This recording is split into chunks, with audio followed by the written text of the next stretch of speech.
કેમ છો મિત્રો? તો આજે આપણે જઈ રહ્યા છે પાદરા તાલુકાના નજીક આવેલું તુલજા માતાજીના મંદિરે, જે રણુ ગામ પાસે આવેલું છે. તો આજે આપણે ત્યાં જઈને દર્શન કરવાના છે અને હું તમને તેના વિશેની બધી વિશેષતાઓની જાણકારી હું તમને આપીશ. તો બ્લોગને જરાક પણ સ્કીપ કર્યા વગર જોયા કરજો, તમને મજા આવશે.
આપણે હવે તુલજા માતાજીના મંદિર પાસે પહોંચવા આવ્યા છે. આજે તમને જે આ દ્વાર દેખાય છે, અહીંયાથી આપણે હવે થોડા આગળ વધીશું અને થોડાક જ સમયમાં આપણે મંદિર પાસે પહોંચી જઈશું. તો ત્યાં સુધી ચાલો આપણે મંદિર વિશેની થોડી જાણકારી મેળવી લઈએ. પાદરા તાલુકાના નજીક આવેલું રણુ ગામ તેના તુલજા માતાજીના મંદિર માટે પ્રખ્યાત છે, જે 700 વર્ષ જૂનું માનવામાં આવે છે. નવરાત્રિના સમય દરમિયાન લાખો શ્રદ્ધાળુ ભક્તો અહીંયા આશીર્વાદ લેવા માટે અહીંયા આવે છે. મૂર્તિની શોધ મંદિરના રખેવાળ મહંત કવિન્દ્ર ગિરી કહે છે કે 700 વર્ષ પહેલાં બ્રહ્મશ્રી વિશ્વભર ગિરિરાજ મહારાજ માતાજીના પૂજા કરવા માટે રણુ ગામમાં આવ્યા હતા અને લોકોની સેવા કરવા માટે પણ. એવું કહેવાય છે કે મંદિરમાં રાખવામાં આવેલી મૂર્તિ માન સરોવર નામના તળાવમાંથી મળી આવી હતી. તે દિવસે તેઓએ એક દીવો પણ પ્રગટાવ્યો હતો, જે અત્યાર સુધી પ્રગટાવવામાં આવે છે.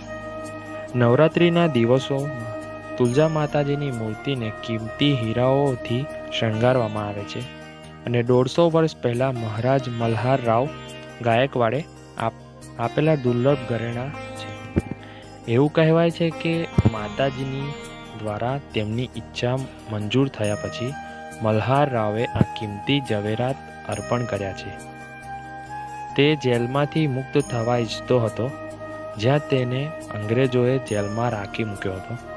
તેણે વચન આપ્યું કે જો તેને છોડી દેવામાં આવશે તો તે કિંમતી ઝવેરાત માતાજીને અર્પણ કરી દેશે. ત્યારબાદ તેને મુક્ત કરવામાં આવ્યો અને તેને ગળાનો હાર, જડિત મુગુટ, કાનની વીંટી, કંકાવટી, ઝાંઝર જેવા દાગીના માતાજીને અર્પણ કરી દીધા. ગુજરાત, મહારાષ્ટ્ર, ઓડિશા, કેરળ અને વિવિધ દેશોના લોકો અહીંયા માતાજીની પૂજા આરાધના અને આશીર્વાદ લેવા માટે અહીંયા આવે છે.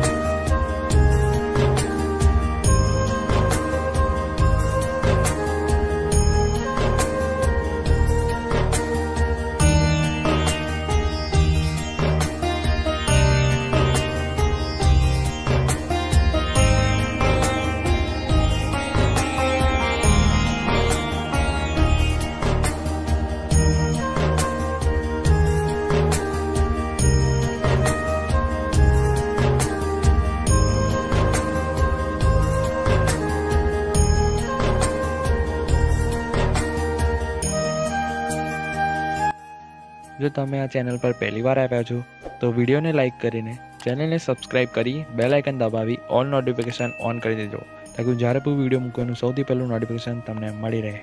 ચાલો ફ્રેન્ડ્સ, મળીશું બીજા વિડીયોમાં. ત્યાં સુધી